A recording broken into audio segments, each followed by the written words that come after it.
Os estados são divididos entre principados e repúblicas. Esses podem apresentar o poder passado por hereditariedade ou conquistados por fortuna e mérito. Os principados hereditários, eles apresentam uma maior facilidade na manutenção.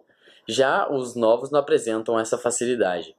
Quando se torna um príncipe, por acaso, ele apresentará dificuldades na manutenção. Não tem o apoio do povo, porque com o apoio do povo você tem facilidade na manutenção, né? O povo pode apresentar interesse e aí você vai ter mais facilidade no governo. E o país que é autônomo é aquele que apresenta, né, dinheiro e homens suficientes para mandar para uma batalha campal, né? Para uma guerra, no caso.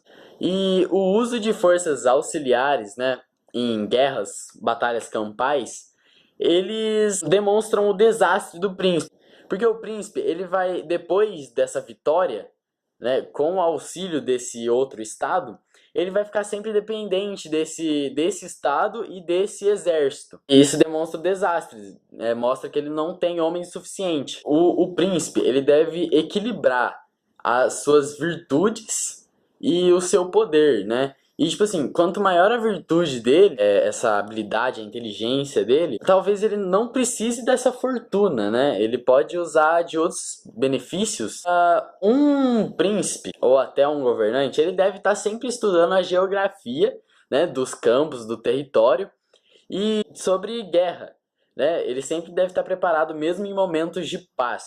E, para finalizar, nem sempre a bondade de um príncipe é um bom caminho. Nesse mesmo contexto, é bom lembrar que é mais seguro ser temido do que ser amado. É possível perceber relação entre Os Príncipes de Maquiavel e várias obras de ficção, como Os Jogos Vorazes, que é uma delas, que é um governante que governa todos os distritos de um país, em que ele só tem aceitação somente em um distrito, que é a capital, enquanto todos os outros ele governa pelo medo. A capital, por conta dos Jogos Vorazes, que ele proporciona de tempos em tempos, faz com que o povo que mora na capital respeite ele e tenha um carinho por ele, fazendo com que ele governe pelo amor. Outra obra que é possível ter essa relação entre o príncipe e o filme é no Rei Leão, em que a Mufasa, que é o rei que governa a selva, é muito carinhoso e todos gostam dele, todos o respeitam por conta do amor, enquanto o Scar, que é o irmão mais velho dele, planeja dar um golpe de estado. E quando acontece isso, Mufasa morre, o Scar toma o poder e ele faz um terror e todos respeitam ele pelo medo, assim ele está governando pelo medo. É o Avatar, a animação que teve, que tem a Nação do Fogo, que é a que vai dominando os países e todos os lugares que ela passa. E seguindo os princípios de Maquiavel, são, caso não consiga ocupar o lugar em que você dominou, você tem que destruir e reocupá-lo. Caso você não conseguir fazer isso, você tem que mandar alguém da família real, fazendo com que ocupe o lugar, fazendo como se fosse uma próxima capital e criando um novo estado dependente do seu, fazendo com que alguém confiável se torne o governante desse estado, assim, fazendo quase um nepotismo.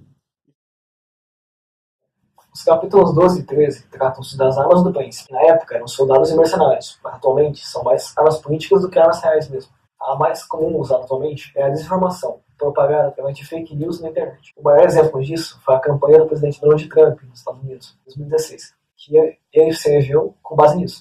As fake news, por serem um produto, estão mais ligadas ao lado dos mercenários do que ao lado dos soldados. Como o próprio Maquiavel diz, os mercenários valem menos, porque, apesar de lutarem, eles não estão realmente do seu lado. Então, o 17 como um todo trata sobre ser amado ou ser temido. Qual postura um príncipe deve adotar? Ao fim do capítulo, conclui-se que um príncipe deve adotar as duas posturas, alternando entre elas. Um exemplo atual disso é o presidente Vladimir Putin da Rússia. Internamente, ele é muito amado por suas escolhas protecionistas. Em compensação, externamente, nos outros países, suas atitudes não são tão bem vistas, e por isso é algo a ser temido.